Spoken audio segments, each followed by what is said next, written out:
Gonna hit her live. So I won't use any F-bombs now, Ron. He's taking the 2 points.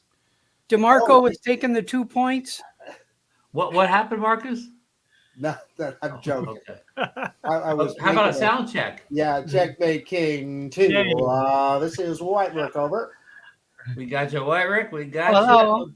Okay, folks, get ready here. 3, 2, 1, and welcome into Drone Nation for October 9th, 2023. And we're calling this the Chicago Drone Connection tonight. Now, why I say this, we have two different guest stars tonight. We have Alex Escardo all the way down from South Florida. He's our representative from South Florida.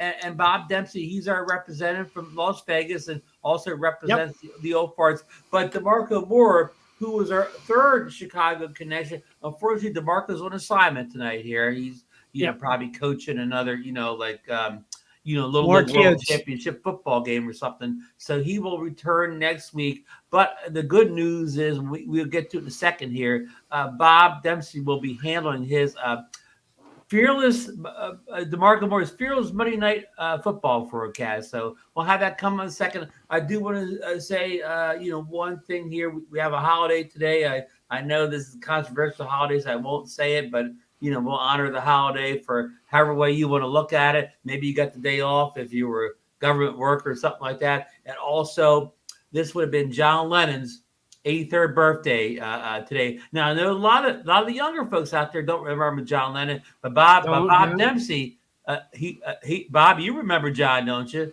I was 14 years old when they were on the Ed Sullivan Show, and I immediately had to get a guitar.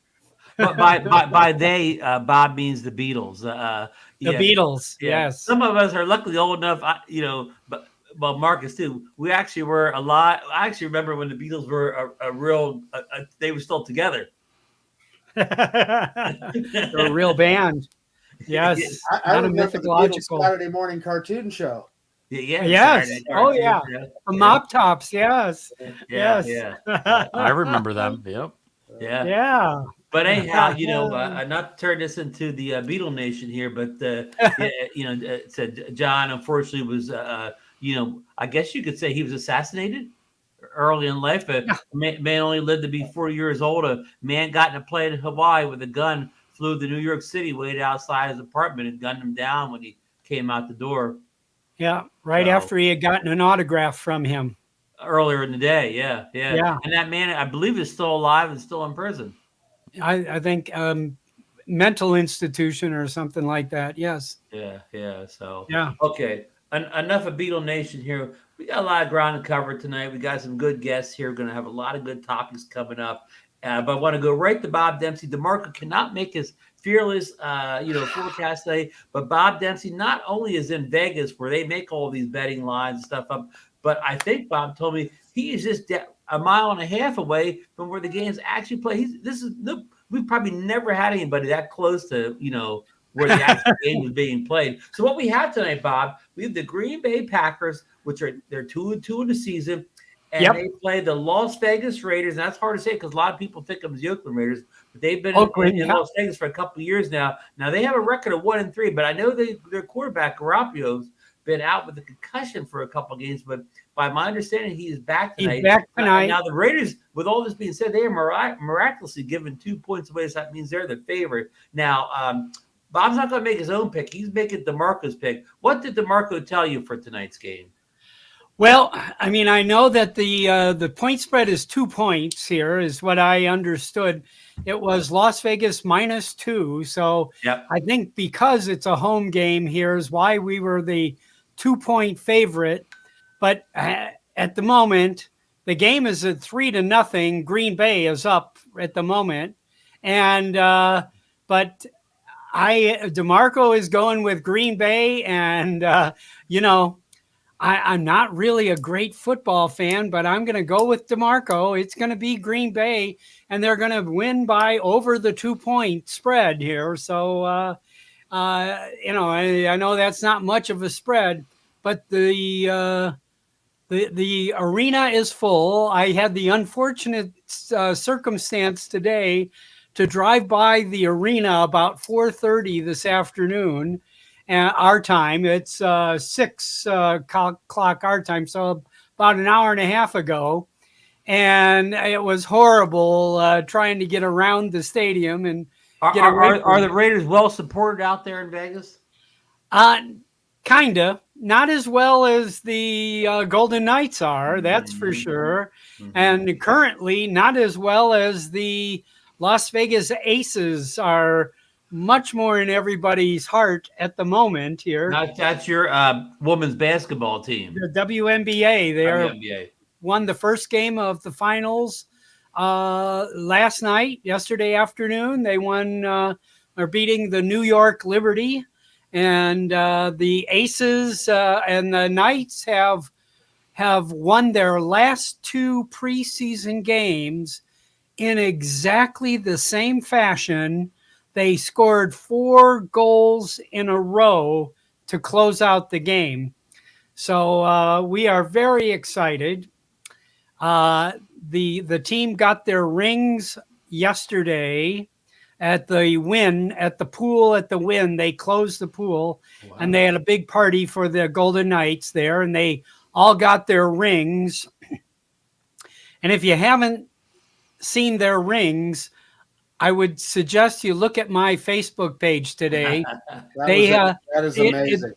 The ring actually has the ice inside. They can open up the ring, and it looks like the stadium inside.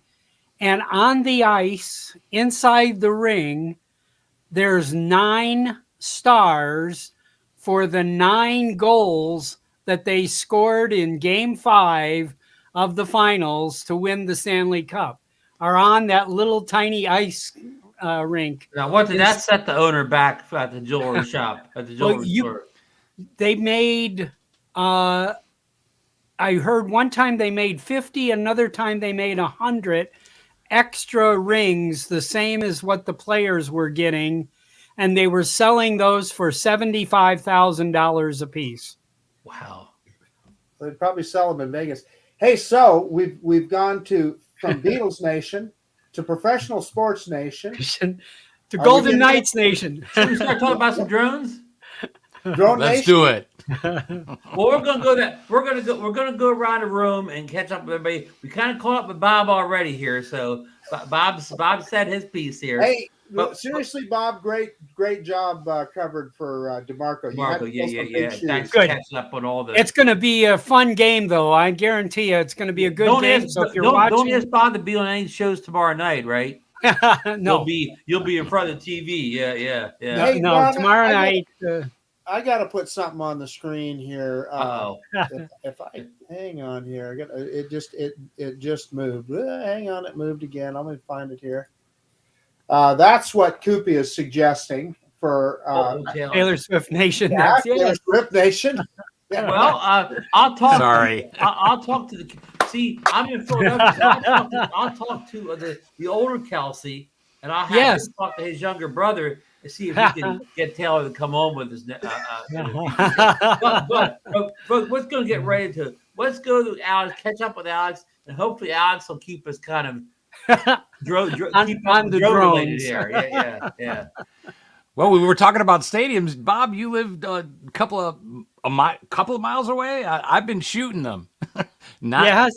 Okay. Now, who plays in that stadium that you've been shooting and posting all the photos on Facebook? The last one I did was where the Marlins play. I think that's Lone Depot. Yeah. I photographed that one, and then before that was the Dolphins, where the Dolphins play. Okay. Hard Rock, the Hard Rock Stadium. Hard Rock, yeah. And then before that was Kaseya Stadium, where the Miami Heat play. Oh, wow. The only one missing, and I'm saving the best for last, are the Florida Panthers. Oh. Which what was it? Game 9? No, get 9 points of what? It was 9-3. Game 5. Yeah, I'm sorry about that. Did they play the Panthers in the finals, Bob? Yes. Okay. Yeah, they did. So I've been on a kick with filming or photographing the stadiums just for fun. And so I got to do the Panthers one next. And before that, I've just been flying around Bayside, hanging with Al Cercione, who you guys know him from the South Al's Florida a great drone guy. Oh, yeah, sure. super. He's I have a football report. The Raiders have scored. It is 7-3 at the moment. Okay. DeMarco still got a long time. It's early in the game. Early. Yes, early in the game. And folks, we're gonna talk to Alex a little bit more about his photography here in a few minutes here. So we call that a teaser here in the podcasting world here, or oh boy, the drone casting world. Yes. So Marcus, what have you been up to drone wise? I'm going to turn this show into Corvette Nation for a couple of minutes. I thought you may. So this past week was the week of the Halloween Classic out at Firebird Raceway.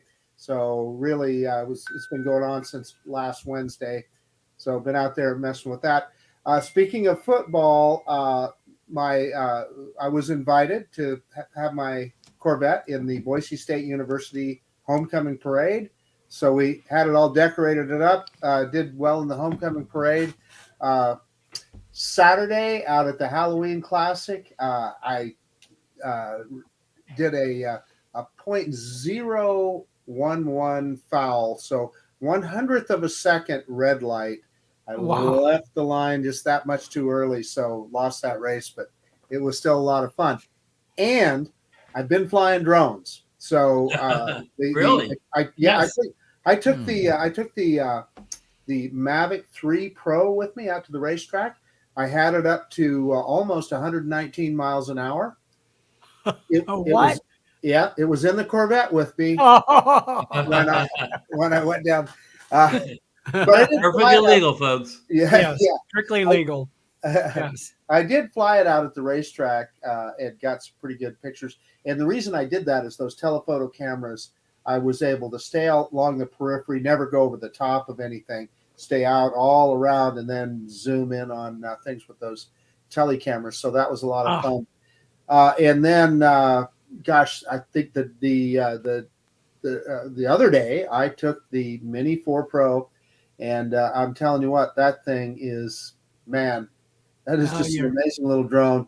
Messed around, did a waypoint mission with it, and you're making me itch. I'm telling you what, the way you do those waypoints, you can get some pretty good cinematic shots with them, because when it goes from one waypoint to the other, it you set the waypoint, you point the camera where you want it on the waypoint, but as it transitions, it slowly moves around, moves that camera to whatever your next point of interest was. It looks really good. So that's going to be a useful thing. And then yesterday, after I got done with the Drone Seekers live show, shameless plug, Yay. I went out and did a tracking test with it. Got on my e-bike, set that little guy into active track and APAS, and it's just flipping amazing. I mean, I was going between trees and around corners, and that little guy was following me. I hear about people crashing them. I don't know. I was doing some pretty drastic things, and that drone was just avoiding everything. So, it was a lot of fun. Having a lot of fun with that little drone. I guess that's what I'm saying. Active track better on the Mini 4 Pro or the Air 3? You know what? I think, and I don't want to say this definitively because I've only done it once with the Mini 4, what I did yesterday. I think it is better, Alex. It was stunning the way that little drone was moving around and holding its position and avoiding objects. Yeah, that's pretty good. Well, that makes sense. Before we get off waypoints on the computer, you can do not on the computer, but no, I don't believe you can. You can do it in the controller, on the controller. But I've done that with the Mavic 3, Bob, and I'm going to tell you, I think it's better to pre-fly the mission first and set them that way, because what I found, at least for me, I'm way more accurate with where I've got the camera. When you're just doing it on the map, you're kind of pointing it the way you want, and it may not be exactly it's almost impossible on the app or whatever, or the controller, to get all your camera pitches and angles exactly the way you want them or whatever. I mean, it's real imprecise. The other point to make there is that obviously you don't have a network connection with the RC2 or with the if we're doing the Mavic 3 with the RC Pro, so you have to download the maps to the device. You have to preload the maps. Pre-download the map. Yeah. Right.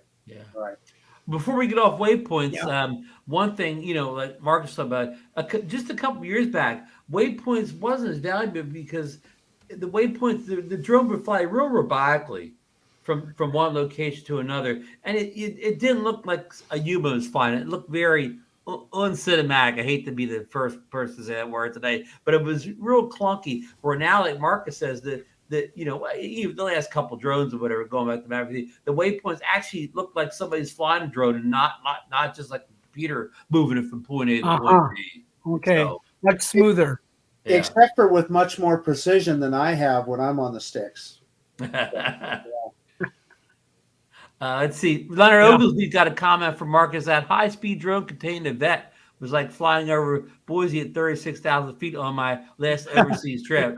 That's exactly right. Now that I think about it, Ron, I had the Air 2S up to probably 36,000 feet. Yeah, flying when I went to Florida. Yeah. That totally makes sense. Yeah, sure. Yeah. So, folks, I watched Marcus's video on the Mini 4 Pro, and I was like, the Star Trek Borg resistance futile. I had to guess. I've been flying that little Mini 4 all week. Well, when weather permitted or whatever. So we'll get more in the show. But I've been busy with that little Mini 4 Pro also. Ron, we got to give you some credit here. You already have 2 beginners guides out, part 1 and part 2 for the Mini 4. Yeah, the two times I flew it. I had a mini third flight in too, but anyhow, but we're already like how many, almost 15 minutes ago. Let's get into the agenda a little bit. We're going to start off right way. We're going to put Marcus Crawford on the DroneNation hot seat. What do you guys think? Yeah, do it. See Marcus on DroneNation hot seat tonight. Sizzle. Okay. Now I can take it. Sizzle. Sizzle. Yeah. Now this is early days, but we've got to put the question, Marcus: is the Mini 4 Pro the best mini drone you've ever owned? Oh, that's put me on the hot seat. That's not the hot seat, Ron. That is just a fact. I mean, it is. There's no question about it. Not only is it the best mini drone out there, it's better than several of the previous generation bigger drones. It is a phenomenal piece of technology. You want me to talk about some things? Yeah. You can elaborate, yes. So one of the biggest things that you'll notice with the Mini 4 Pro, as opposed particularly with the Mini 3, is that it definitely has a faster CPU, right? Everything it does is smoother and quicker. And I'll give you an example. I like often to shoot in 60 frames per second. And what I found with the Mini 3 Pro is you would often get frame dropping when you shot in 60 frames per second. None of that with the Mini 4. Also, all of your intelligent flight modes with the Mini 3, you had to you couldn't do the intelligent flight modes in 60 frames. You had to revert back to 30. You can pretty much, to my knowledge, everything I've tried so far, I've been able to do it in 60 FPS with the Mini 4 Pro. And probably the biggest bugaboo to me with the Mini 3 Pro, and it used to be the best mini drone ever made. I had a lot of autofocus issues where, the way I narrate to the camera and often narrate to the drone, so the drone would be focused on me. I do my droney and everything's out of focus. We did not refocus. It would delay. So either I'd have to tap to focus, or eventually it would find its focus. Sometimes not. This little Mini 4 autofocus is instant, and like you can fly up to something close and you'll see it and particularly when I was doing this tracking video because the drone got really close to some trees. It autofocused instantly. If you watch that video, you'll see it autofocus instantly on those close-up on those tree leaves. And then when you back off, it then focuses back out to infinity. Now, Marcus, a lot of your focusing issues occurred in 60 frames per second. Is that correct? So on the Mini 3 Pro, I saw them both in 30 and 60. But you're correct, Ron, much more so in 60 frames, which makes sense because it's using more CPU power in order to do that. I never saw the problem Marcus had, but I'm kind of like I'm almost a tap the focus guy. I don't even know I'm doing it, so I'm constantly tapping the focus. Hey, Marcus, before I don't want to miss a question here. We do have a question in the chat here, and it relates to what we're talking about right now. Drone Guy 42, I believe that's Angel. He's up in like North Jersey, New York type area here. He puts up some real nice videos. He said, Marcus, what should I get? The Air 3 or the Mini 4 Pro? And a lot of people have the same question. So thanks for answering it, asking it, Angel, or whatever. And we're going to put Marcus on the. Sorry, Marcus, can you do a hot seat? Oh yeah, that's another easy one. If you can afford it, get the Air 3. Based on the performance of the drone itself, the speed and the agility of the drone. You like the ascent and descent on that drone, don't you, Marcus? I love that. That thing will ascend at 10 meters per second, which almost required if you live near a canyon, right? Yeah, well, I mean, that's got 24 miles an hour or something like that, so it's getting with the program. And the same thing when it descends. So, yeah, sure, it's just a more robust drone. Plus, you got the 3x telly with it. I don't know why you wouldn't do that. Yeah, just have the extra camera. It's more money, but it's not like it's double the cost. It's more, but it's not like it said. It's not like it's double the cost. If you can afford it. So, but that's not taking away anything from the Mini 4 Pro. Yeah. But so the other point that I wanted to make with regard before I finish here with regard to the Mini 4 Pro is also the fact that it comes with that RC2 controller and OcuSync 4. It's just better.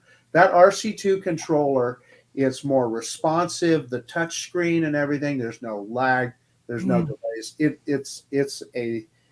looks the same, but it's a big improvement. Trust me on that. The other thing about the Mini 4 Pro, and Alex, I think we were talking about it before the show. About the tracking. Alex asked me if I think it tracks better, the Air 3 or the Mini 4. I'm telling you, that Mini 4, it tracks really good. And it has that new 360 trace or whatever. And I haven't tried that yet, but I'm looking forward to it. You can tell it to move in. You can just give it a program on the screen and it'll move in and move out. Billy Kyle's got an excellent tutorial on that. Billy Kyle did a really good thing with it. The other thing about the Mini 4 over the Mini 3, and we had Steve Kautz on last week, and he kind of educated me, at least, on a lot of this stuff. But he was explaining to us the importance of that dual native ISO and the next gen image processing, as DJI calls it. And all I can tell you is, to my eye, the image looks better. And that's as technical as my pea brain can get. Yeah. I think it looks really good. The other thing, Bob, is those video waypoints, man. I'm telling you, it's a cool feature.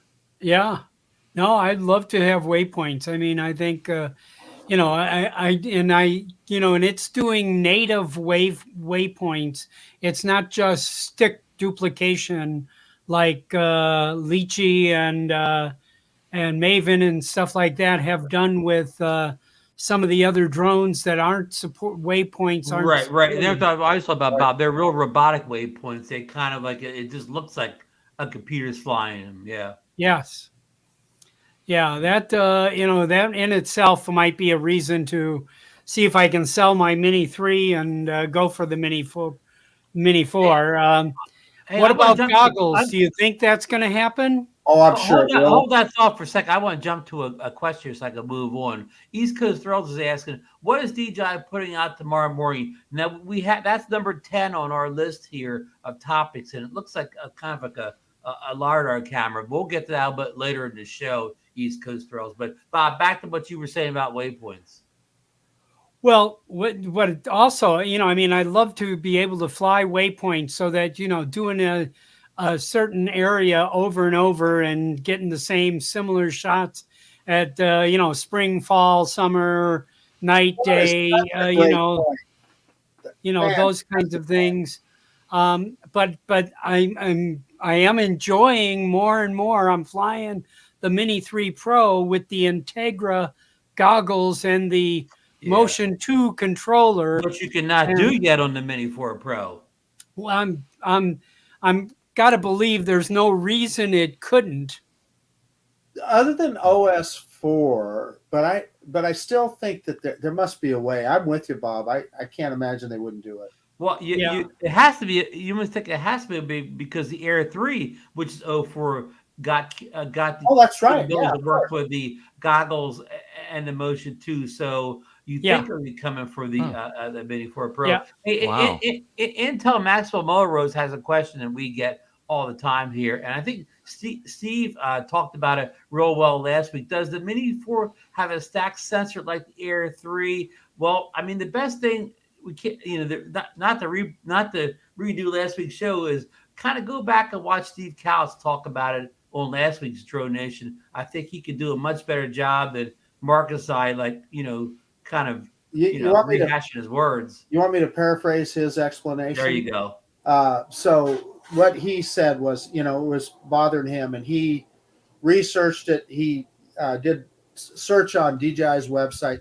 Nowhere does DJI talk about a stacked sensor. However, he I can't remember the name of the one of those digital camera review websites. Figured out what they believe that 3/4 inch sensor is. Yeah. And they identified that, and he looked at the specs, and it is indeed a stacked sensor. Now, DJI is not saying that.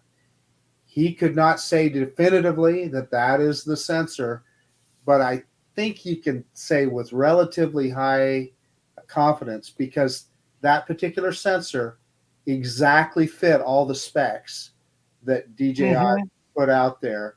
And like I said, this digital review, I can't remember the name of the outfit, they kind of thought the same thing. So it probably is. I think they bought a ton of those sensors. But nobody can say definitively. Yes. Yeah. Why wouldn't they put that in their marketing, though? That's what Ron and I were saying too. Well, because it's too much inside baseball for just the common person. And it differentiates it from the Air 3. Yeah, they don't mention the Air 3's stats. It's just something they don't like to talk about. It could be just the corporate decision. All that says spec is too inside baseball. Like, in other words, like say the previous generation sensor, they didn't get into they didn't tell you it wasn't a stack sensor. They didn't get any details like that or whatever. So they probably didn't switch policy to do it now. I'm not saying that's the right thing, wrong thing to do. I'm just thinking I know how big corporations think, and and I could see that being a thing. Well, that's too much information for the common. I have to do my DeMarco job and catch you up here. Las Vegas has scored again. Okay, it is now 10-3. Okay, wow. Las Vegas did a field goal here, and but Green Bay is on the 20-yard line. Okay. All right. Yes. Okay. Well, thanks for the update, and let's move on to story number 3. Our good friend Richard, SSB. I haven't seen him here tonight yet, Marcus, but he bought 2 of the Holystone remote ID modules for his older drones that needed them to be remote ID compatible. And that one right there. That's it.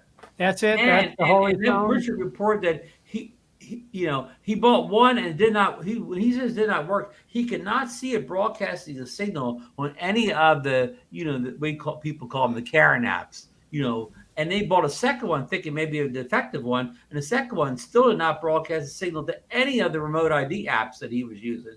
So he finally returned both of them to Holystone because of this issue. So just be aware if you consider ordering one from Holystone that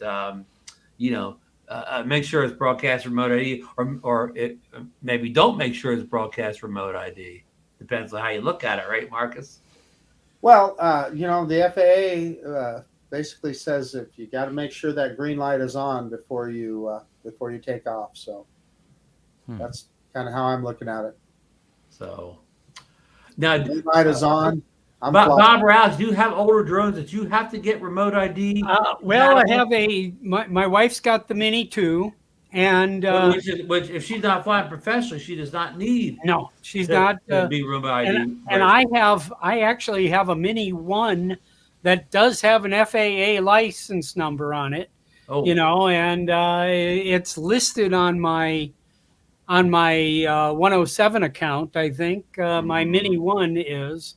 I think it's still listed on my account. So, I mean, if I wanted to fly that, technically, I think I do need one, don't I? So let me ask you this, Bob. Could you move that over to your recreational account? I think, yeah. Yeah, and then as long as you flew it recreationally, you'd be fine. Right, right. Or you could just deregister it. And Yeah. Instead of 250 grams. Well, that's true. I suppose, right. Have a module on it. Yeah. So. No, I'm using that Mini 1 this coming weekend with my cardiologist. I'm taking out his 7-year-old son. Okay, and that's where I'm going to put the Mini 1 in his hands and show him the ropes. Go from there. Yeah. Well, I told you I flew when I was out at the racetrack. One of my teammates, his 10-year-old granddaughter was with us. I had the Mavic 3 Pro up in the air, and I just handed her the controls, and I said, "You can't crash it. Just go for it." You couldn't crash it if you tried. So I said, I was looking pretty difficult to do. Yeah. Alex, do you have any drones that need a remote ID module on them? No, I think the ones that I have are compliant.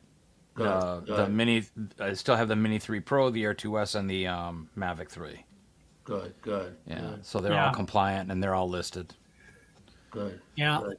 It's going to be a thing. And so far, you can only use I guess we're all going to call the Karen app on an Android. Is that right? Apple still, there's some. That's the way I understand the Apple problem here. Yeah, but can't do it on Richard was trying the Android phone, so that wasn't the problem. Oh, then I got to put Dr. Bowman's. Go ahead, get yeah. Yeah. Couldn't keep your cardiologist close. Thank you. For an old Ford, it's good to have him close by, right? I have to tell you, I had a heart attack in '96, and I was in Chicago. Speaking of Chicago, when I had the heart attack, I went to the hospital in Barrington, a little tiny hospital there. But the doctor at the hospital in Barrington went to school with a new cardiologist in Las Vegas, and he's been my cardiologist since '96. Wow. That's a good story. We've got history together. Yeah. So yeah. Keep your cardiologist close. That's right. Hey, Hike and Fly brings up a good point here about I won't read his whole thing here, but basically saying, what do you think that they changed the camera in the Mini 4 just enough that you need to get all new ND filters for it and the wide angle lens also, even though from the naked eye it looks like it's the same exact size. Yeah, I mean, there was, I'm sure, something to do with their gimbal design. I would expect, say it's their prerogative, right? So I haven't looked. Does it look the same as the it looks exactly the same until you take the ND filters. Until you take the cover off. Do they twist off the ND filters exactly the same? Yep. Huh. Yeah. Yeah, that's I was happy to hear they made the batteries the same. I got 5 batteries for the Mini 3 Pro. So if, you're ready then. Yeah, we got Ken plays it here. He's another Florida State guy like DeMarco is. So he's in those goals. Yes. Yeah. Okay, let's go to story number 4. And this is kind of a Bob story because last time Bob was on the show, the Mini 4 Pro wasn't out yet. And some of the polls were set where people were not favoring getting them. Bob put a poll up on his Facebook group, Oh Farts and Drones. It got a lot of reaction on it. But when the polls went up asking people if they were going to get the Mini 4 Pro, the response was pretty negative. And one theme that kept coming up over several groups was that DJI was releasing drones too quickly. My question to Bob and the rest of the panel and the chat, but Bob first. How long of a wait time do you think there should be between drone releases? And I don't mean like, Mavic 3, the Air 3. I mean within a category. Like we'll just stay with the minis. Mini. How long should the release cycle be between the mini drones? Well, this was just a hair more than a year.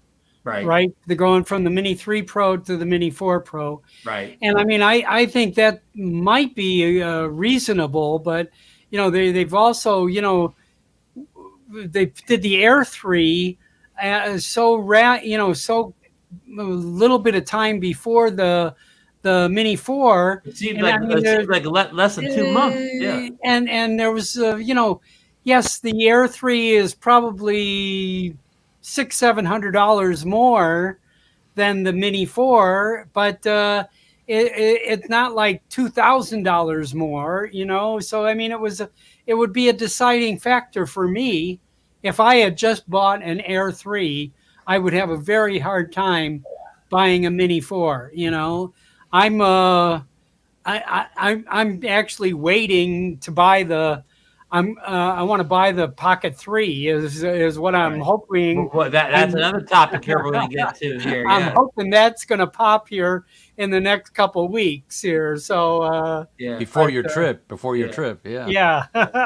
Well, let's go to Alex. What do you think of that kind of thing that they're releasing? DJI's releasing drones too quickly. And before you even speak, let me say, I think what a lot of people don't understand is like, say like Marcus, we may buy the drones the minute they come out, but a lot of people do not do that. Some people, the drone's out 6 months before they buy it. So then before they even really get used to it, the next version's out. But Alex, what do you think the cycle should be between drone upgrades, or drone updates from DJI? I mean, within the same, category, Mini or Air or Mavic or whatever one you want to pick, or all of them. I'd say keep them coming. I'm just waiting for the Mavic 4. I'm loving the Mavic 3. Mm-hmm. I wish I could go to the Mini 4 Pro Mini and the Air 3. But, for what I do, they do the job what I have right now, and they're paid for. So right. Like having I'm gonna wait till I'm gonna get picky now because I know they're coming out on a regular basis. I would say bring it on, keep them coming, and then the one that I want, that's the one I'm gonna get. So the coming out too fast is that you don't buy that. Yeah. No, I don't. That's not my belief. I let them keep coming. They're gonna do what they're gonna do. They got the market cornered on drones. Come on. Sure you don't have to buy them if you don't want them. Yeah, they're not forced. No, we did have an interesting comment on Old Farts there about, maybe they're trying to push out everything they've got in development in case, they do outlaw DJI drones in the United States. Drones. So that they got as much out as they possibly can, before that happens. I don't know if that's a thought. Shelves off, or not. Listen, guys, I want to quote a very famous entrepreneur and businessman, Navin Johnson. He said very famously, "It's one of those profit deals." DJI, it is a business. Alex, you know that movie. Anyway, DJI is in the business to make money, right? It's a corporation. That's what I came from, the corporate world. That's what companies do. Now, as long as they are giving us real improvements, and they are, in my mind, they can't push them out fast enough. And like Ron just said, you don't have to buy it if you don't want to. And Bob, with regard to the Pocket 3, I suspect that the reason we've waited so long for Pocket 3 is because they didn't have enough of an improvement to make the Pocket 2 was still so good. So it wasn't worth doing because they want. Now they've got all those 1 1/3 sensors. Yeah, that they've bought those tons of sensors there. Yeah. So anyway, Ron, we need to hear your thought. I guess DJI, they kind of people, they kind of had a schedule that people got used to for years, and now they've kind of blew that up a little bit by releasing, like Bob said, the Air 3 and the Mini 4 Pro, almost seemed like the same month or whatever. So I see how that kind of, threw some people off or whatever.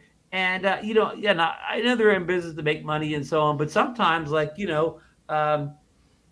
you don't make a new one, your old one will still keep selling. I mean, I don't know. Maybe DJI had internal data where people weren't buying the Mini 3 Pro anymore. It was sitting on the shelves and wasn't moving, and they thought they needed an update to get sales going again. But I don't know if that's true. I think a lot of people are still buying the Mini 3 Pro. So again, I don't know if that they're in a business making money because again, sometimes if you're all if you don't release a new product, people still want the older product or whatever. So again, we'll never know that because we don't have DJI's numbers. Well, so let's step back 1 minute to what Alex said. Alex, you just said that what you have is working well for you. You know what? There are people out there that are still flying the Mavic Pro or even a Phantom, and it's working well for them. And if they don't want to update, you don't have to update. The best camera is the one in your hands. And some people are driving a Toyota Celica from 2001, and that thing's still driving beautifely. Yeah, a 2001 Supra maybe, but yeah. I'm driving the Supra. I'm driving a 2003 Highlander. Yeah. So we kind of blew this. There's drones coming out too fast right out of the water there or whatever. So again, like I think Alex has made the best point of all of it. If your equipment, whether it be drones, regular cameras, or what, I'm one of those people. Alex, to your point, I shoot with my Micro Four Thirds cameras. I bought a lot of them from 10 years ago. They're all the camera I need. I have all the lenses I need. I don't need to upgrade the full frame. I don't need to buy any new. But Canon has any much new better gear being new sold now. cameras. It's not going to make my photography any better than it is now. So I haven't upgraded camera gear in years. Yeah, but like Ted is saying here, that is so true, Ted. That is so true. So, okay, good discussion, guys. Okay, we're going to get into another. We're going to put kind of Alex a little bit in the hot seat here. Not really, but Alex has been doing a lot of great, video and photography. But he's been posting on his Facebook almost a whole bunch of great shots almost every day from, like you said, the stadiums, what do you call it, the Bayside area and so on. But and I know you probably they come from different drones. But what is your favorite drone or some of your favorite drones to get the photos that you've been posting lately on Facebook, the low light shots and boarding shots and so on? Is there any one particular drone you're going to or one drone you favor in these shots? My go-to is the Mavic 3. I mean, it still rocks. I mean, come on. And I love my Air 2S, and I love the Mini 3, but, different circumstances, different drones. My Air 2S turns out to be my utility drone because I have, where is it? The Sphere camera that I attach onto it, which no other drone. Nope. I can't use this on any other drone. That's why I'm reluctant to get rid of the Air 2S. Yeah. And I take video with that, and then find the frame, and then snap that into a picture. I've posted some of those up, and manipulate it, and you get a funky picture, and just to be different and creative. But my go-to is definitely the Mavic 3. The Mini 3 Pro is still in the lineup, but it has its moments where if I want to, if I'm going to be in an area where I need a little quiet, that's when I want to use that. Incognito. Yeah. Not, and I don't mean in an illegal way. I mean, like, I don't want to bother anybody. Right. And if the light's good or whatever, you can get some good shots with it. But definitely, I'm super impressed with the Mavic 3. It's still great, and maybe that's one of the reasons why I haven't, to answer Marcus's question, why I haven't, invested in some of the newer ones. I mean, the camera's really good. Right. You'd rather have a Mavic 4 than you would a Mini 4 Pro or an Air 3. Yeah, I'd rather go up than, I have a utility drone, the Air 2S. It's the bull. That thing is the bull. And the Mini, like I said, the Mini 3 has applications. What could they add to that Mini 3 Pro, the Mavic 3 Pro, excuse me? What would you want them to add, Alex?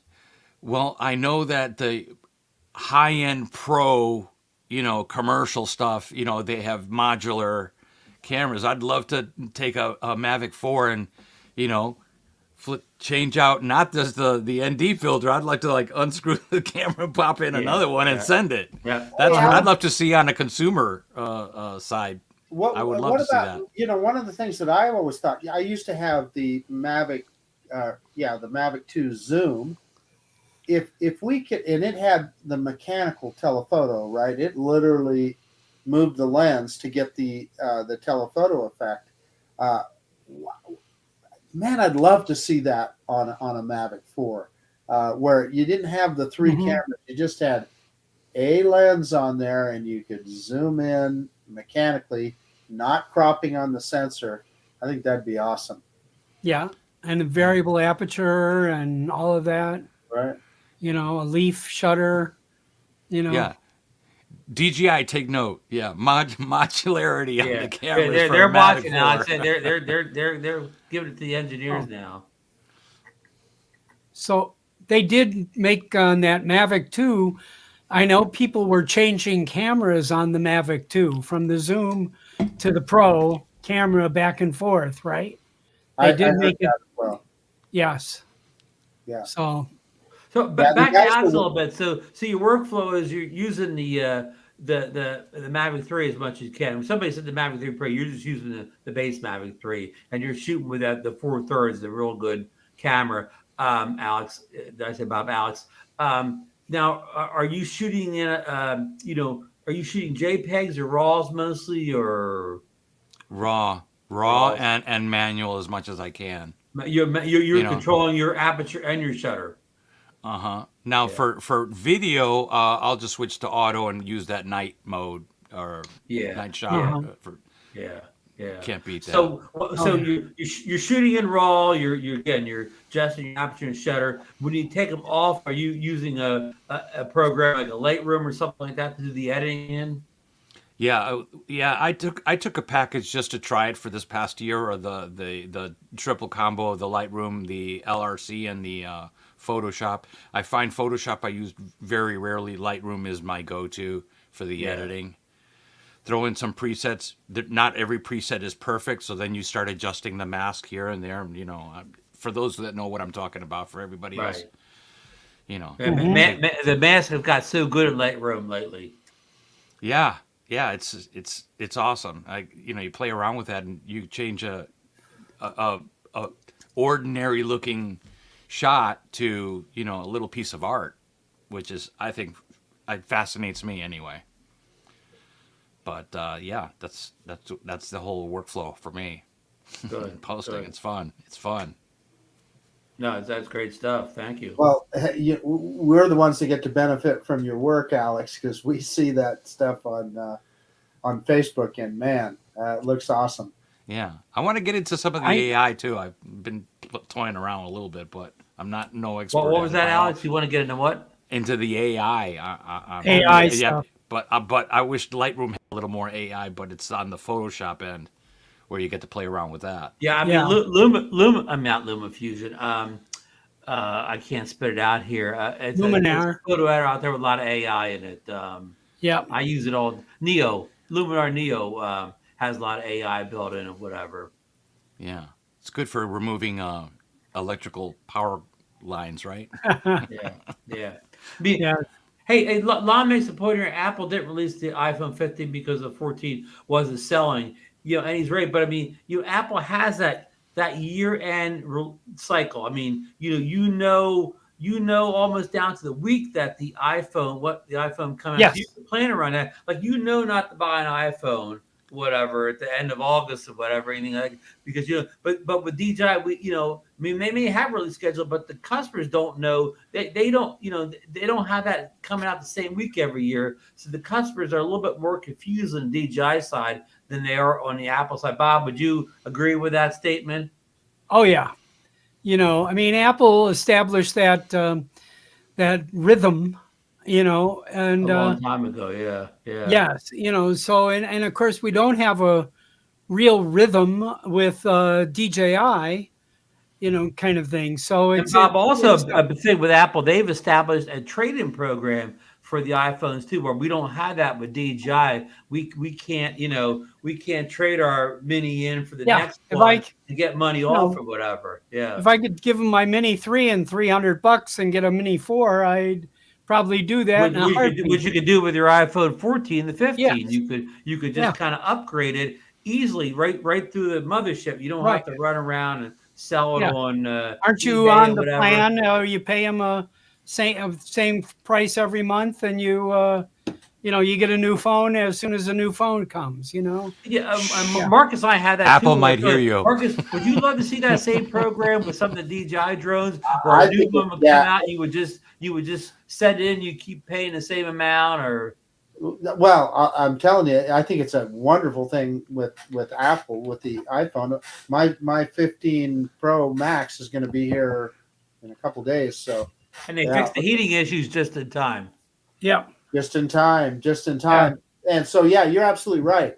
If there was a way that your mini drone, the new version comes out, you send the old one back, and they give you a fixed amount of money for it. All you're doing is paying the difference on the new one. Yeah, that'd be great. Yep. Hope DJI is listening. Okay. They are. They we will keep giving you good ideas. Okay. If we need a company, you need the old fart ideas here. There you go. Okay, number 6 here. The year 2023 might have been remembered as the year the beginner. And by beginner, I mean the Mini 4 Pro drone and the intermediate, the Air 3 drones, leveled up to the more prosumer-like drones like the Mavic 3 series with things like waypoints, omnidirection OA, cruise control, D-Log-M, 10-bit color, AR return to home, precision landing, multiple cameras, and much more have trickled down to even the mini drones this time around. I mean, This is incredible. Where do we go next? I mean, right now, today, your Mini 4 Pro, outside of having a second camera, has almost the same features as a Mavic 3 does, or whatever, or the Air 3. Yeah, Air 3. Yeah. Pretty close. They're really close. Yeah. I mean, where do we go next, guys? With the Mini 4 having all these features, where do we go? Well, you can always improve things like the tracking and the APAS, right? There's still room for improvement there. Seeing those little branches and things like that, and the cameras can always get improved. I mean, we've seen that with our phones, cell right? phones, yeah. Oh yeah. They keep improving that. There's not much that could trickle down anymore, right? No.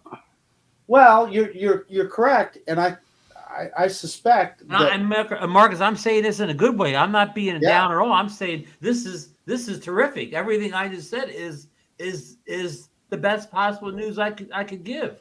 Yeah, and with regard to mini drones, and I've said this many times, is I think it's primarily aimed at like Europe, the UK, Canada, etc., where that sub 250 makes a big difference. Because let's face it, it rolls in some of those places. Yeah, in the US, sub 250 is just a number. It doesn't really mean a whole lot. People don't want to register.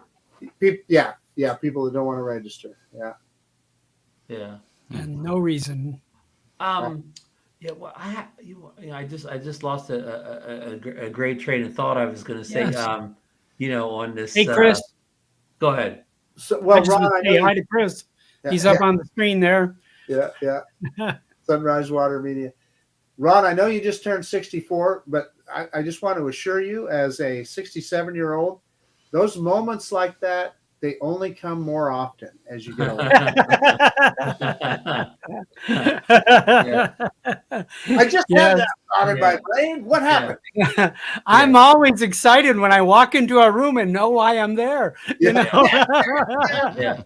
But I mean, just back to put, we've got to put with the mini drone now. Again, it's like, again, Mark said the reason. But you go out with this mini drone and you don't feel handicapped anymore. When you go out with the Mini 1 or whatever, you went out with this underpowered drone with a camera, that was was a couple generations of quality behind other DJI drones, and you just felt like it was such a you paid a big price for having something that small. Yeah. Well, now you go out with 250 gram drone, you don't pay the price, and you don't lose all the good stuff.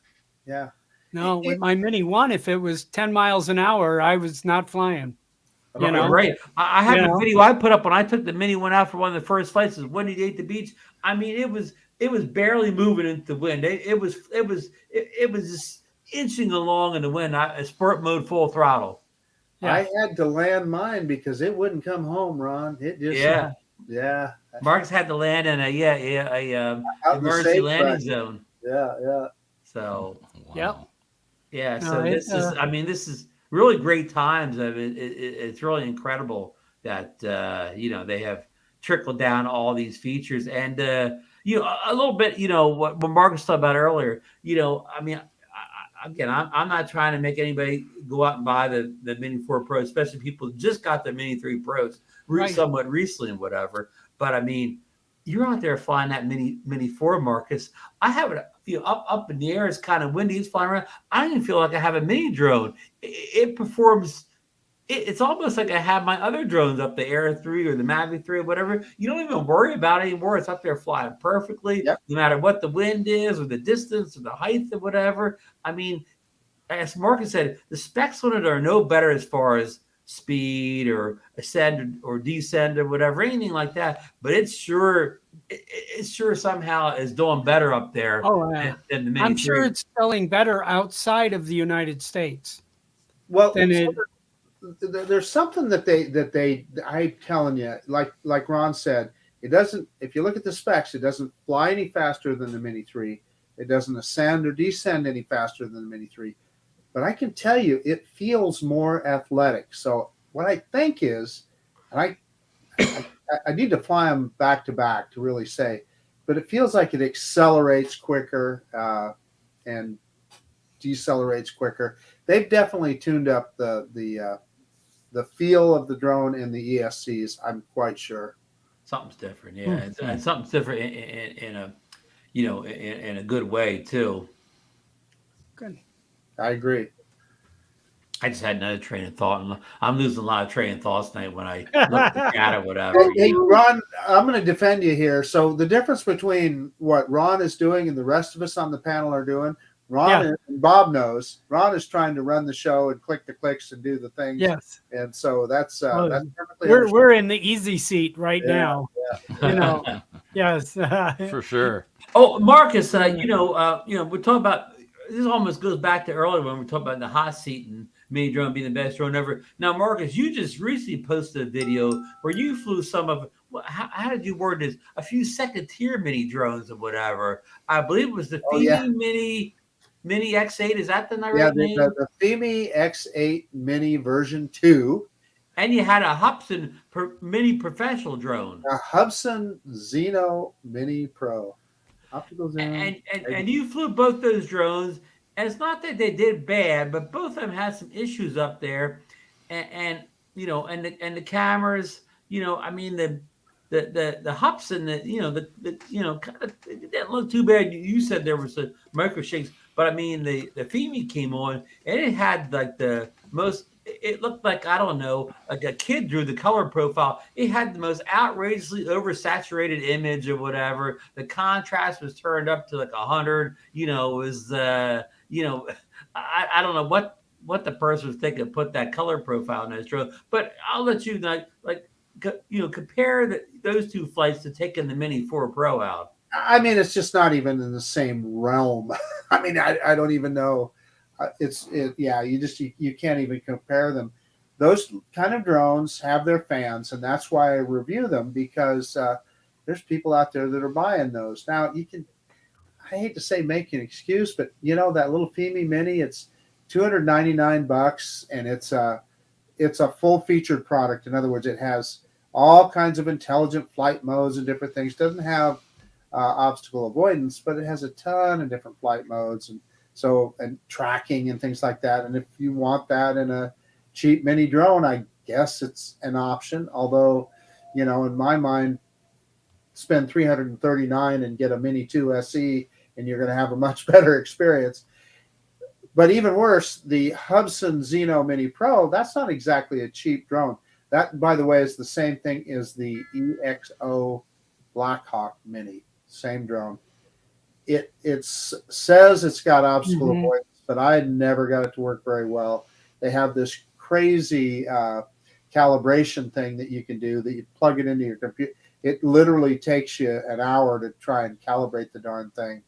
And, I just refuse to spend that kind of time on that kind of drone. And like Ron said, I guess the video, I don't know, it's about like, an old Phantom 3 or something like that, only worse because it's got a fair amount of jello in it and so forth. So I think there's a market for them, but I think it's not us, I guess, is probably the best way. Beginner, for a beginner. Yeah. Someone who wants to learn how to fly, maybe. I'm saying, yeah. But what I'm trying to say is, Alex, even a beginner, I'd tell them to go get that Mini 2 SE, right? They're going to have a way better experience. But not the same money. Yeah, but here's what they just look at all the features and they go, oh, but look, that Hubsan drone and that Fimi drone, they have tracking. They want that tracking. Oh, they have waypoints. They want to be able to do waypoints. I don't know. It depends on what you want, I guess. Yeah. Green Bay just scored. Oh, DeMarco is right back in it again now. Yep. Yeah. Good. Yep. Good. Green Bay just scored. So, yeah. Okay, we didn't have a DroneNation deal today. I didn't really have anything, but I will throw this in, fellas. Amazon Prime Day begins tomorrow. It's on the 10th and the 11th, and it may be worth checking to see if they have any drone deals over there. Of course, the Mini 4 Pro won't be on a deal, but you may find something that maybe the Mini 3 Pro will be on a deal. But almost always, pardon?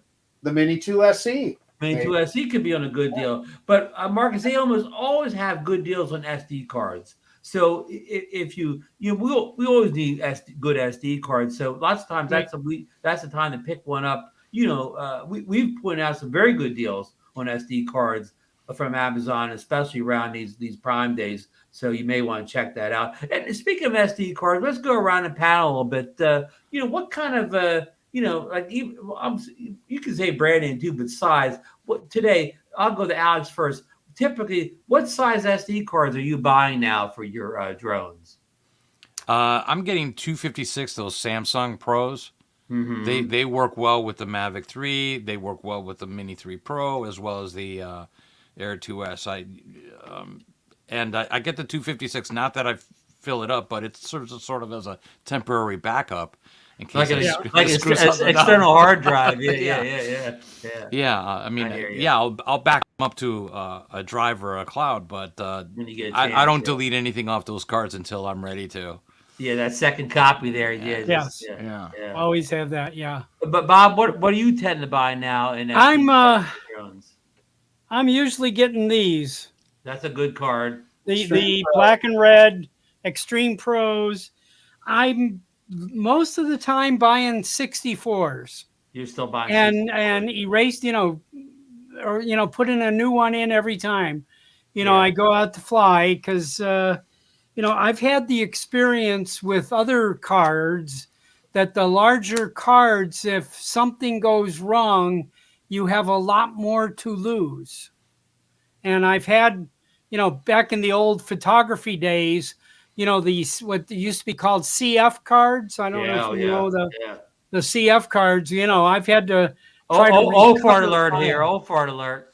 Yes, I've had to try to recover files from those. Yeah. And if you can't, I mean, the bigger the card. So, I know, typically I'm keeping more cards, smaller cards. Gotcha. That's Marcus, just my. Gotcha. How do you label them? Yeah. But Bob's got small hands; he can write really small. Yeah. Here's those are drones. That's from the pocket. Yeah. His cases. These things hold 8 cards at a time, kind of thing. Yes. But and then I tape onto the case the adapters here. Oh wow! So, you got a good system. Yeah. Now, Marcus, what do you tend to buy nowadays for memory cards for your drones? I recently bought a Lexar 128 because it just happened to be on sale on Amazon, and I looked at it's one of the ones that DJI recommended, and in fact, a lot of photographers have been using Lexars for years. Yeah. Yeah, I think I have that one in the Air 3. And Alex, I like those Samsung cards too. However, the Air 3 did not, and so I had to switch out. But I guess I'm all over the place because I've got a ton of those Extreme Pros. Like I thought I read the Air 3 doesn't support that Samsung. That's why it went. You're right. I think you're right. Yeah. So I have a ton of 64s, but I've been buying 128s just because they're only a couple dollars more than the 64s. And a pro tip, always have a couple extra SD cards with you. Always. Yeah. Because DJI doesn't do too good on that internal memory department. Yeah. Well, it's easy to forget. So how many times have you forgot to put a card back in your action camera, or even the drone? You find your drone is still in your car, or your card is still your car's at home. It's in the back of your computer. Yeah. You get out in the field and it's not there. Well, it's good to have a couple extra with you. Now I mean, I've switched over. Now when I buy all 128s, and I buy SanDisk. I buy the Samsungs, one or the other, whatever is generally on sale. I'd buy the Lexar too if I saw it on sale. So but I'm trying to convert, basically slowly convert over to 120. I still haven't done 256 yet. I see good deals on them now, but I like what Alex said, but I also kind of agree with Bob says too. Whatever, the bigger the card, the more stuff you can lose. That's kind of that is kind of an old fart thing. Maybe that's not the right thinking anymore. I don't know, but that's still in the back of my mind. Yeah. Knock on wood, I haven't had a card fail, so I'm so far. I have. We should also say that those Samsung cards have, to my knowledge, the best write speed of all of them. Right. And to me, the write speed is more important than the read speed. Right. Way more. And here's something funny. Like Marcus told the story about the Samsung card not working in the Air 3, right? Yeah. Correct. Yeah. So when I couldn't get I don't think I even tried an Air 3 because everybody said the same thing. So I just immediately put my DJI Action 4 work perfectly in another DJI product. Put in Action 4 has been honestly, great in there. When it wasn't working for me, you know what I did, Ron? I switched to my Action 2. I had a SanDisk Extreme, and I just switched them out. I just took the one out of the Action 2 and put it, and then put that Samsung in the Action 2, and boom, we're off to the races. Yeah, so what I'm saying, it's not the end of the day about the Samsung. It doesn't work in that drone. If you're like us and have too many electronic devices, it'll work in something. Yeah, something. You can put it in the Roku. Yeah. Trade the card around. Yeah, but the Roku stores the channels on it. Yeah, but back to the original thought. Amazon Prime Day tomorrow. If you're looking for deals on drones, memory cards, you check out in the morning, see what they got. Use Ron's affiliate link. Use my affiliate link. I got affiliate links in every video I put up. If you can't use mine, use Marcus's. Okay, let's move on to topic number 8 here. Will the Pocket 3 be the next big release from DJI? And Alex, you already brought the Pocket up tonight, so we'll go to you first. Are you a current Pocket 2 user? No, I have the Action 2. Okay. And on one of my outings, I don't know what happened. It slipped out of the bag or something, but I lost it. So I replaced it with the one that just came out. Action 4. The 4. So you're not in the market for a Pocket. Well, I mean, let's see. I don't know. Let's see. You could be. Yeah. I could be. If it, it's nice the fact that they have that combo where they have the wireless mic that's already synced up with the thing. But I have what Marcus has, the DJI mic system, and that it's priceless to have that backup right on the on the mic. It is. Yeah. And I can tell you the Pocket 2, the audio quality out of the mic thing, to me it sounds just like the DJI wireless mic system, but of course you do not have a backup. Right. That's the downside. Bob, are you looking forward to a Pocket 3 being released before the end of the year?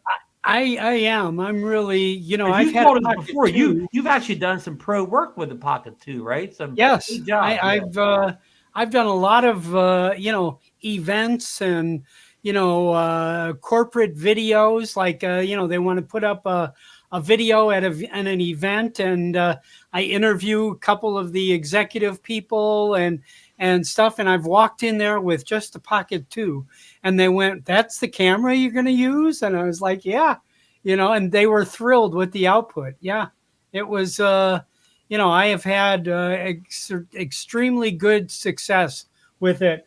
I'm, like I said, I'm going to Africa. I bought this gizmo here from Scotty Makes Stuff. Oh, right.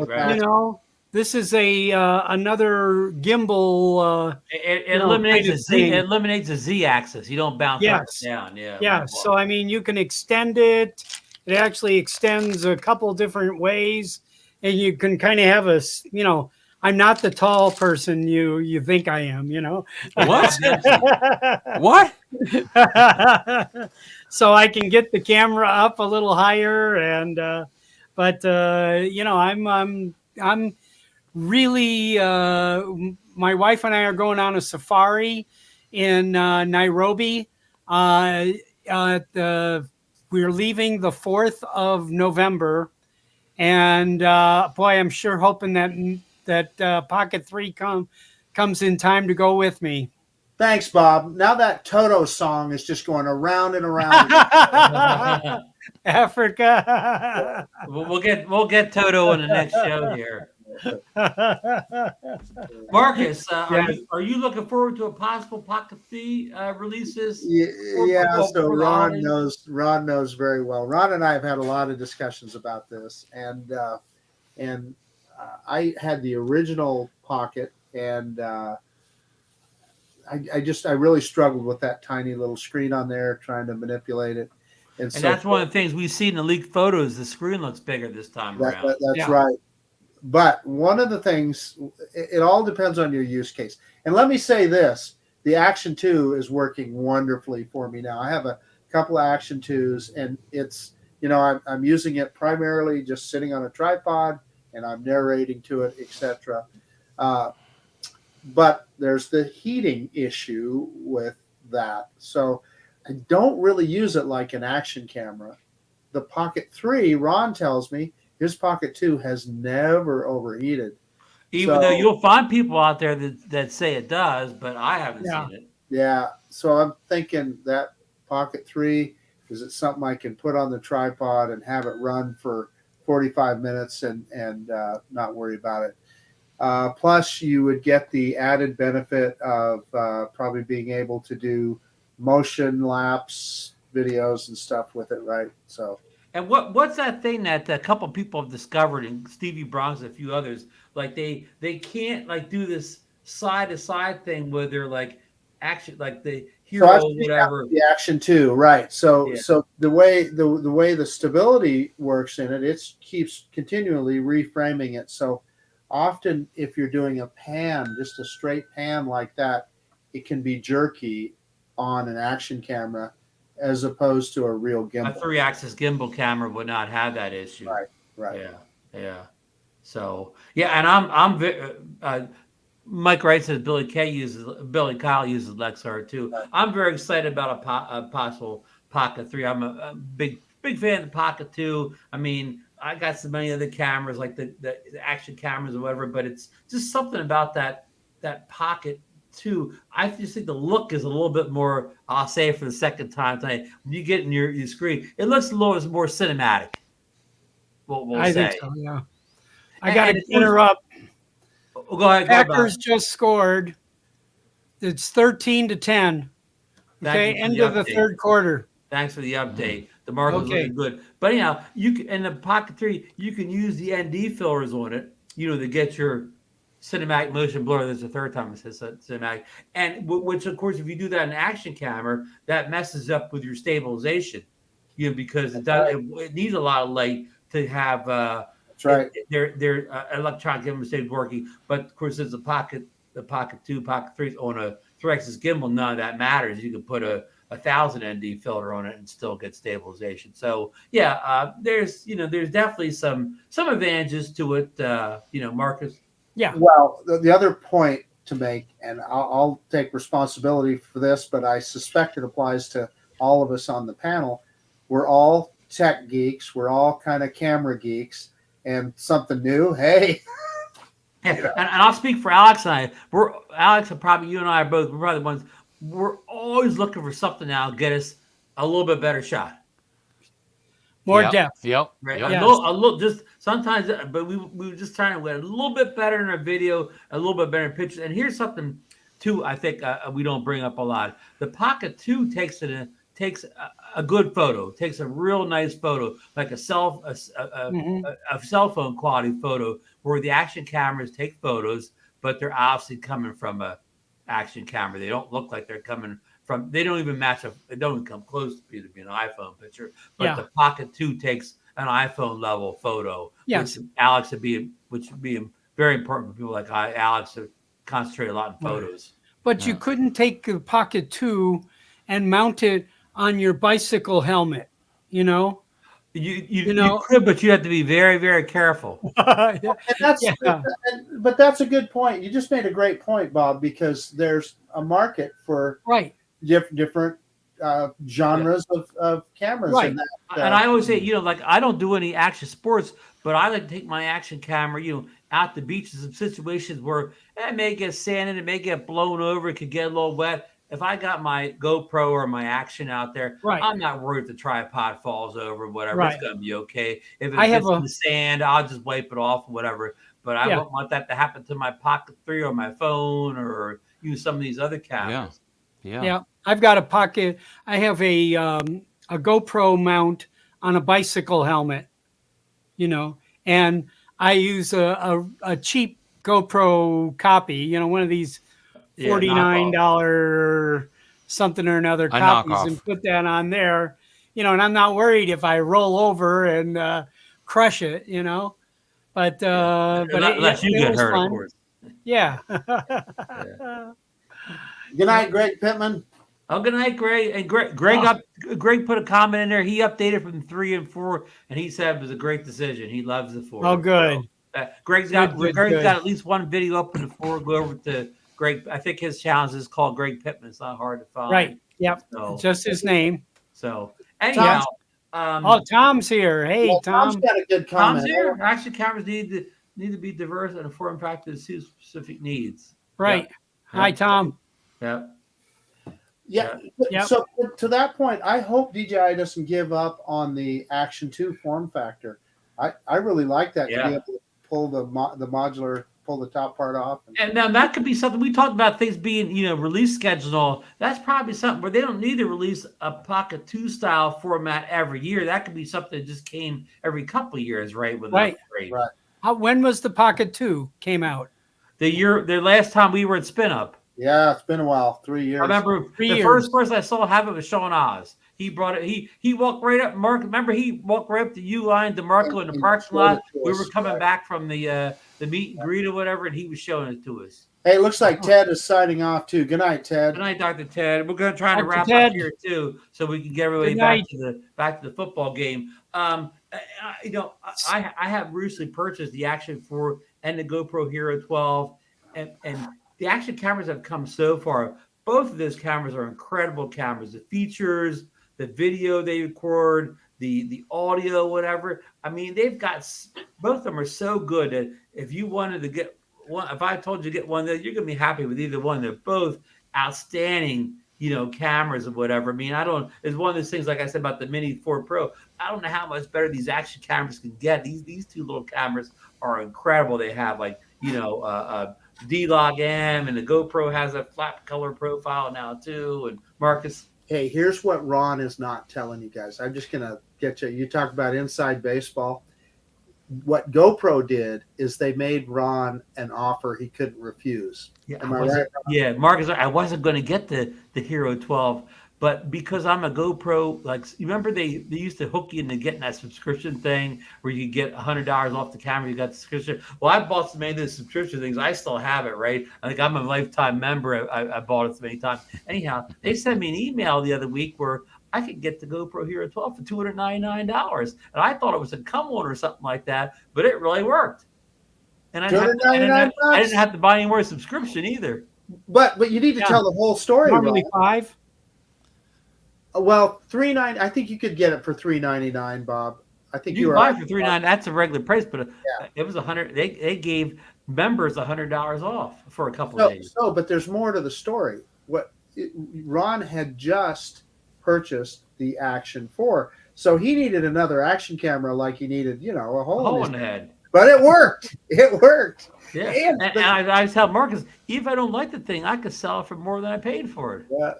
Yeah. So anyhow, but that gets back to being a camera geek, right? A tech nerd and a camera geek. You just love it, right? And indestructible camera geek too, or whatever too. So anyhow, we'll wrap up on the Pocket 3. You know, I got one. Let's skip to number 10 here, because the guy asked about in chatter. DJI does have a release tomorrow. It's like an enterprise release. It's kind of a LiDAR. I don't know if it's a camera goes on a drone. I think it's a Zen Muse. Nobody really knows for sure, but tomorrow morning at 9 o'clock in the morning, I'm sure you'll know exactly what this enterprise release is from DJI. I know a guy that's got an in with DJI. Well, but he probably can't say. Yeah. Nobody else has a water bottle like this one, huh? Hey. And last but not least, Spin Up's going to be coming up, I guess, in like about a month or less than a month now. Anybody, Bob, have you many plans to attend Spin Up this year? No, but, you know, I'm going to mention this here just in passing, because there's nothing solid. But, you know, I've been holding off. I've had many people, and we've talked probably for a year, 2 years, about a Las Vegas meetup. Oh. And, you know, the best time the best weather here in Las Vegas to do something like that. Is the middle of August or July? It would be early April or late October, early November. And there was already, you know, the South Florida drone meetup in the early April, and Spin Up was at the other end. So if Kelly, I'm waiting to hear from Kelly Shore. I'm going to have a conversation with him. But if he's not going to do that every year, that might be an opportunity that we can do a old fart drone meetup in Las Vegas. Bob, wild horses couldn't keep me away from that. Okay, good. Now, Bob, Alex. We didn't talk about weather tonight. Has your weather cooled down yet, or what is your temperature today? Oh boy, it's all the way got down to about 91 at the high of the day, you know? Yeah, I was going to say we were in the 80s today. That's so like 20 degrees lower, you know? I mean, than it was. What's your nighttime low now? Oh, in the mid 60s. It's a good sleeping weather out there now. Oh, yeah. Yeah. I have to put a long sleeve shirt on. I got, or a jacket in the morning when I'm walking the dogs at 6 o'clock in the morning. I don't know if it was cool or you're just over air conditioned or something there. Now, Alex, have you seen a temperature drop at all in South Florida? Maybe like from 95 to 93. Oh boy! Now, when does your weather take the big difference? When does your weather drop? Let's see, we're in October, probably late December, and to me, January, February, March are perfect. Yeah, Tom Dowling is saying right now it's 88 degrees here, and it just got dark. It's completely dark here right now, and it's 88 degrees still. So you say by mid-November you'll be real comfy out there, Bob. It'll be a perfect drone flying weather. Right now is just about the most perfect drone flying weather of the year that we get. You know, so you know, this would be a great time. I mean, and there are a lot of direct flights from East Coast cities to Vegas, Bob. Oh, many, and there's usually some good deals. And I'm looking for a hotel that is in a place where we can fly, and might be able to cut a deal like the Hampton Inn in Florida, something like that. You know, so I'm starting to investigate. Wow. So it could be like a set of old farts up or something like that, or spin up the old farts. Yeah, something like that. The old fart spin up or something like that. I'm waiting to talk to Kelly. Chris, if you're still here, tell Kelly I'm waiting to hear back from him, okay? So that sounds exciting. Yes. So it does. Okay, I think that's all I had on the agenda tonight. All the stories, we kind of covered everything. But I want to go back around again and see if anybody wanted to bring up something that I didn't mention they thought they wanted to talk about, or just elaborate on something we didn't hash out enough tonight. I'll go to Alex first. Alex, anything we brought up or anything you wanted to bring up that we didn't pay enough attention to, or? Well, back to the SD card. I think someone brought it up, and it's a good idea. If you're not using screen recording, throw in an extra SD card if you have the controller that has a SD card, and you'll never worry about, you know, having to lose one in your bag or whatever. It's right on your controller. That's a good spot to keep it. Yeah. If you don't do screen recordings. So right. Well, even if you do a screen recording, the RC2 and the RC Pro have internal memory, so you can still do your screen recording to the internal memory. Yeah, because the screen recorders are 1080p, so they are now 1080p anyways on the Mini 4 Pro, so you don't take up as much space. Right. Tom's saying 68 to 75 overnight now, Bob. Okay, yeah, that's about right. But wait a minute, he put the dig on Florida where he says no humidity out here. Yes, there's no humidity. When Alex comes out, he's going to bring some humidity out with him, right? Oh yeah, just a little. Yeah. Yes. Yeah, make that place a little more moist out there. So yeah, Bob, do you have anything? Bob, anything you want? Yes, I do. I do have something here. Hang on, Ron. I'm getting it. Take your time. Joe Foley is reporting 69 in Houston, so Houston's cooling down.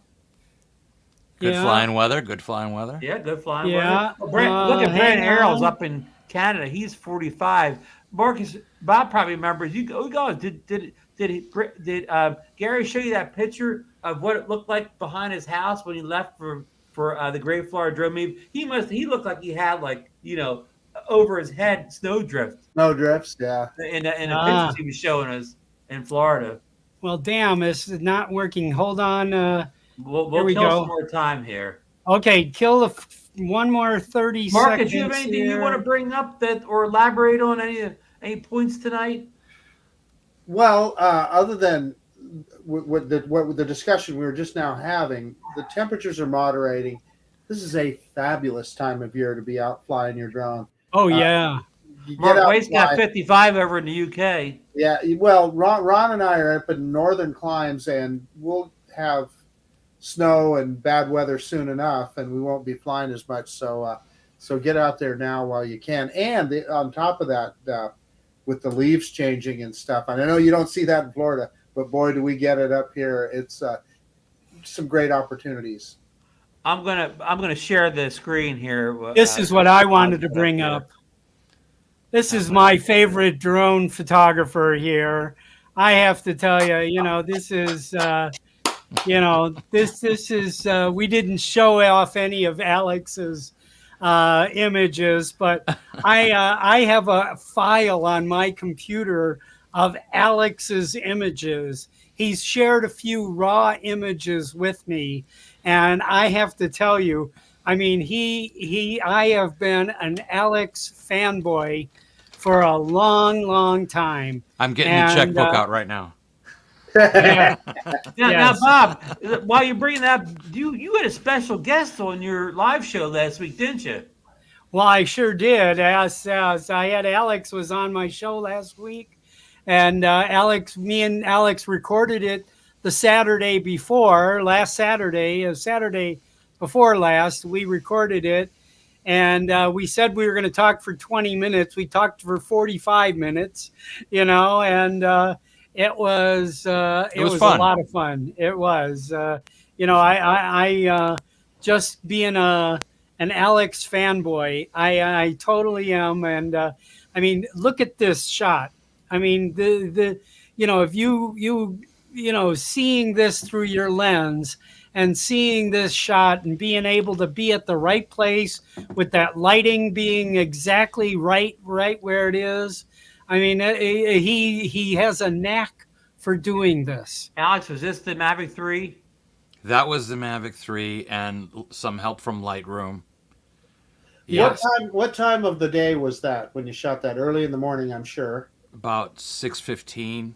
Yeah. In the morning. So you still about half hour before sunrise? Yeah. The street lights were still on. The street lights were still on. It was like the blue hour. Got up at 4 o'clock in the morning. Al gives me a call the day before, my flying buddy from South Florida Drone Flyers. He's like, "You want to fly tomorrow?" I'm like, "Yeah, I'm there." Get up at 4. Okay, I'll be there at 5:30. All right. And we get shots like this. I love shooting over at Bayside because you got 4 different views: the building view, the park, the bay, the cruise ships. It's everything all in one spot. So everywhere you look is a cool place to. Now, what part of Miami is this, Alex? This is Bayside, Bayfront Park, which is right next to each other, and it's a big shopping mall there. The park is on one side. You got downtown behind you, the Miami River on the other side of the park. Mm-hmm. Okay. Just tons of places to shoot there. But this is like downtown Miami, just around the bay. Okay, downtown, yeah. So the Raiders scored again. Oh, okay. Game. So it's 17-3, and we're just at the beginning of the fourth quarter. So we got exciting final quarter. And Bob, can people go back and watch replay of this show we had out? Did the interview with Alex? Oh, of course. Yes. And what's the name of that? What's the name of your channel? Old Farts with Drones. Old Farts with Drones. And your live shows are just in the regular feed there. That's right. Yes. And your live show is on every Wednesday at 3 p.m. Eastern Standard Time. 3 p.m. Eastern. The 12 noon Pacific time and 7 p.m. UK time and 8 p.m. UTC. And Alex, what's the name of your YouTube channel? Mine, AME Aerials. Okay. Yeah. And on YouTube. And that's all. What's your handle on Facebook if anybody wants to follow you and see your photos you post over there? AME Aerials, Alex Escardo. I'm easy to find. And the same thing on Instagram and it's all the same. Yeah. If you want to, lately I've been into the photos, so I haven't been putting up on the YouTube, but you'll see some stuff you might like on YouTube. So a lot of these photos wind up on Instagram also. Yes, a lot of these photos will be on Instagram. Although Instagram tends to crop like one-on-one, and I like these kind of shots. Yeah, they look better than the Facebook then. Yeah, they look better on Facebook. Yeah. Good. Good. Yeah, great work, Alex. Always enjoy seeing your almost daily posts on Facebook of of this Bayside area around Miami and other things too. So thanks for putting that up there, Bob. Really appreciate that. And I haven't got a chance to see the interview yet. I just found out about it. Alex just told me about it the other day. So can't wait to take some time and sit down and dig into the interview. But with that, I'm gonna. You went around a little bit. I'm gonna keep my shirt here because I want to go down and watch that exciting 17-13 game fourth quarter. So I'm going to go down and fire up the big screen. And we got 14 minutes and 13 seconds to go. See if Marcus's Green Bay Packers can make the comeback on Bob's Raiders. Raiders now. And Bob, what time tomorrow is the Golden Knights? Will you be dropping the puck tomorrow night at the don't I wish. Listen, I don't know if Casey Sealock is here. I got to get a hold of him tonight. I want to find out if they're going to do a drone show tomorrow. I mean, I want to be there, but tomorrow they roll out the golden carpet at 3:30. The team is walking into the stadium at 3:30, and the area in front of the T-Mobile Arena where the Knights play is a huge area there, and they're hosting this party. Starts at like 3:00 tomorrow. They're going to walk the walk to get in there, and they're bringing the cup into the arena tomorrow. I think that's a last celebration we get with the Stanley Cup. It's got to go back to the league office or something. Yes, and then the game starts at 7, but at about 6:00, there's going to be multiple ceremonies going on, and they're raising the Stanley Cup banner to the roof of the stadium. And for the people in town, now there's now a free broadcast, over-the-air broadcast. There's a online streaming broadcast. And if you want to go down to the area, it's called T-Mobile Plaza there. They're going to show it on this jumbo screen that's on the side of the building. The whole game tomorrow they're going to show there. But maybe I'll hop a flight out tomorrow just to attend the. It's going to be exciting. And then on Wednesday, it's the Las Vegas Aces and New York Liberty, the second of the finals of the WNBA finals, is at Mandalay Bay. They renamed that arena at Mandalay Bay the Michelob Ultra Arena, and that's the home of the Las Vegas Aces. And they're getting ready to win their second championship in 2 years. So repeat is what we're all about here. I should fly out there and photograph those stadiums. Yeah, good. And load light or whatever. Well, I want to thank our native Chicago people here, or whatever. Yes, it wasn't gonna be the Chicago 3, but it's only the Chicago 2. Is there anything you would like to say to the folks back in Chi-Town? Oh, they all know I love them, and we'll see you soon. I just left. We had a great time. I spent time with about 40 of my cousins there, and Chicago donated the COVID to you too, right? Oh yeah, they did. That did happen. I came back with that, but I've been good for the last 3 weeks now, so I'm good. Alex, anything you want to say to the people back in Chicago?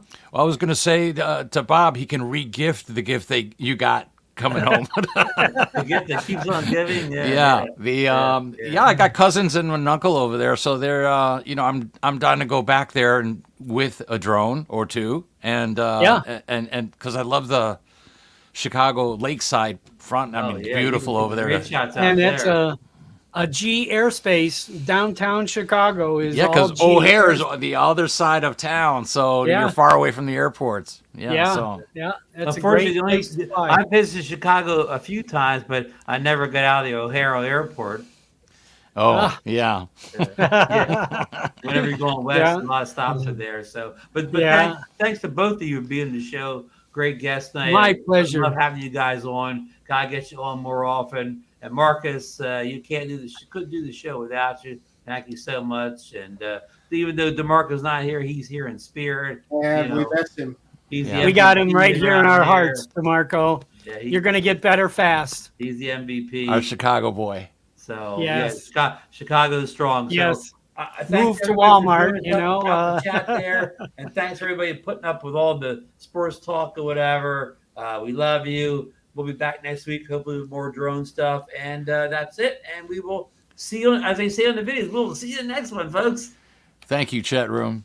Yay. Thanks, chat. Yay. Don't go back. We'll be right away. Don't forget Bob's show on Wednesday. Wednesday, yes. 3 p.m. Who you got on, Bob? Nobody yet. Nobody. Mystery guest. Nope. And sometimes that works out the best. I love it. You know, anybody wants to come on, I want you to come on. I know I've been talking to a few guys here, and I think we'll have 2 or 3 of them on here. And you never know. Sometimes this open air conversation works out really good. Good. Good night, folks. Good night.